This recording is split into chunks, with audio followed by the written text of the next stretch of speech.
People have this idea that there's a fight and flight response. There's something in between. First responders, police, fire, they exist in that area in between that isn't fight or flight. You basically learn how to control your emotions. Part of your job as being an emergency manager in business continuity is calm them down. Let them know that everything's under control.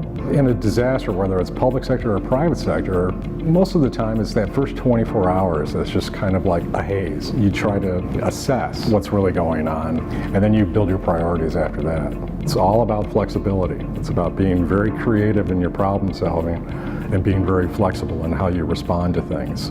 We had 2 incidents occur that was completely unexpected. We had the earthquake in Chantilly, Virginia, which shook apart 32 stores. And then an hour later, we had a distribution center in Waxahachie, Texas, be evacuated because there was a fertilizer plant 1.1 miles away that was on fire, and the blast radius was 5 miles. So how do you do it?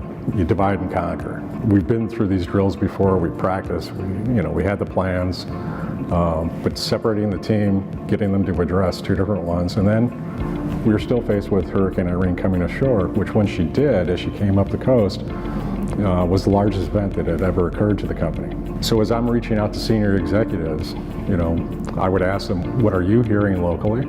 Here's what I'm seeing. And we would come up with a decision. I would probably say that the biggest thing that we learned over and over and over again was the benefit of establishing public-private partnerships. And in doing so, understanding each other's capabilities and each other's needs and wants. Because otherwise, if you have expectations, but you haven't understood the actual capabilities, all you're going to be faced with is disappointment.